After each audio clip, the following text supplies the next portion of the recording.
Top of page 19, starting with Vinny. Again? I don't think we need to say again. Simply delayed will do. She runs upstairs to Annie's room. Vinny speaking after her. I mean, that's what he gonna say. What, again? Vinny works at setting the table. Upstairs, Kate stands in the doorway watching Helen's groping explorations.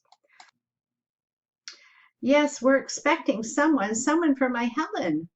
Helen happens up her skirt, clutches her leg. Kate is tired. Dismay kneels to tidy her hair and soiled pinafore. Oh dear, this was clean not an hour ago. Helen feels her bonnet, shakes her head darkly, and tugs to get it off. Kate retains it with one hand, diverts Helen by opening her other hand under her nose. Here, for while I'm gone.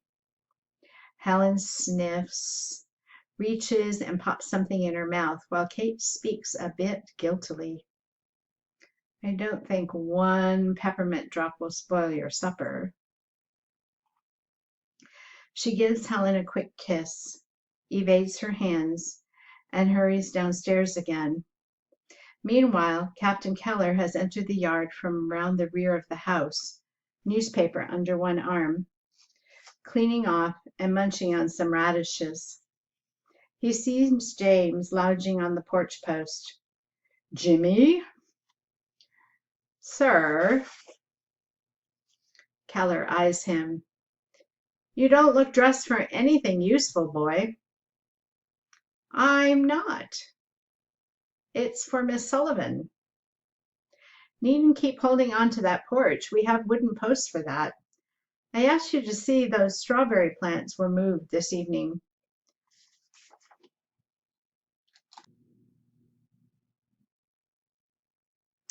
I'm moving your Mrs. Keller instead to the station. Mrs. Keller? Must you always speak of her as though you haven't met the lady? Kate comes out on the porch, and James inclines his head. Mother? He starts off the porch, but sidesteps Keller's glare like a blow. I said, Mother. Captain. Evening, my dear. We're off to meet the train captain. Supper will be a trifle delayed tonight. What? Again? With your permission, Captain. And they are gone. Keller watches them off stage morosely. Upstairs, Helen, meanwhile, has groped for her mother, touched her cheek in a meaningful gesture, waited and touched her cheek, waited, then found the open door and made her way down. Now she comes into the family room, touches her cheek again. Vinny regards her. What you want, honey, your mama? Helen touches her cheek again. Vinny goes to the sideboard, gets a tea cake, gives it to Helen's hand, and Helen pops it into her mouth. Guess one little tea cake ain't going to ruin your appetite. She turns Helen towards the door. Helen wanders out onto the porch as Keller comes up the steps. Her hands encounter him, and she touches her cheek again and waits. She's gone. He is awkward with her. When he puts his hand on her head, she pulls away. Keller stands regarding her heavily. She's gone. My son and I don't get along. You don't know. I'm your father. No one likes me. And supper's delayed. Helen touches her cheek again. Waits. Keller fishes in his pocket. Here, I brought you some sticky candy. One nibble of sweets can't do any harm. He gives her a large stick of candy. Helen falls to it. Vinny peers out the window. Captain Keller, now how am I going to get her to eat her supper? You fill her up with that trash. Yeah, attend to your work. Vinny beats a rapid retreat. Keller thinks better of it and tries to get the candy away from Helen, but Helen hangs on to it, and when Keller pulls, she gives his leg a kick. Keller hops out. Helen takes refuge with the candy down behind the pump, and Keller then irritably flings his newspaper on the porch floor, stamps into the house past Vinny, and disappears. The lights half dim on the homestead when Vinny and Helen, going about their business, soon find their way off. Meanwhile, the railroad sounds off left, having mounted its crescendo to the climax typical of a depot at an arrival station.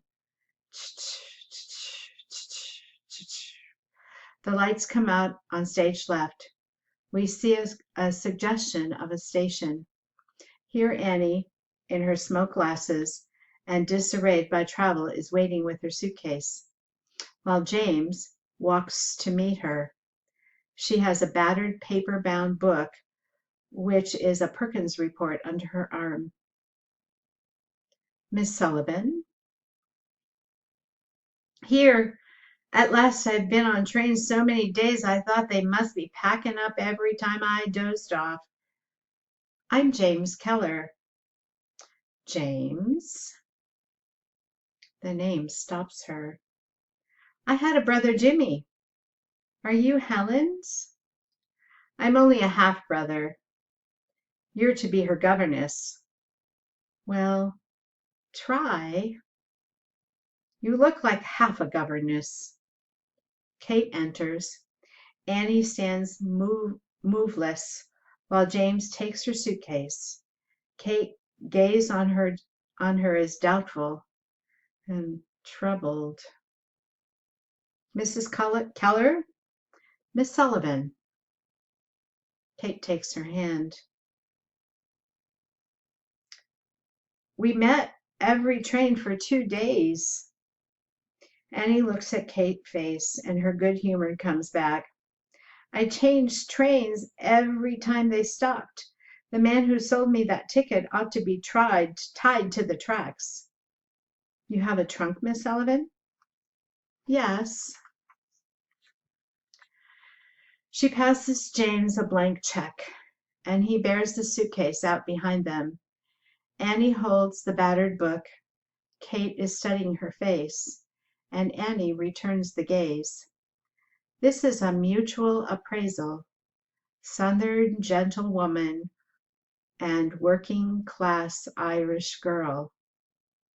Annie is not quite comfortable under it. You didn't bring Helen? I was hoping you would. No, she's home. A pause. Annie tries to make ladylike small talk, though her energy now and then erupts. She catches herself up whenever she hears it.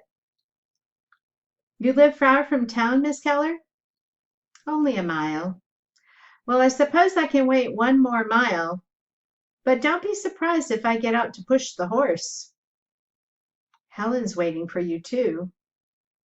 There's been such a bustle in the house. She expects something. Heaven knows what. Now she voices part of her doubt, not as such, but Annie understands it. I expected a dissented spinster. You're very young. Oh, you should have seen me when I left Boston. I got much older on this trip. I mean to teach anyone as difficult as Helen. I mean to try. They can't put you in jail for trying. Is it possible, even, to teach a deaf, blind child Half of what an ordinary child learns? Has that ever been done? Half? Tenth? No. Kate's face loses its remaining hope, still appraising her youth. Dr. Howe did wonders, but an ordinary child? No, never. But then I thought I was going over his reports.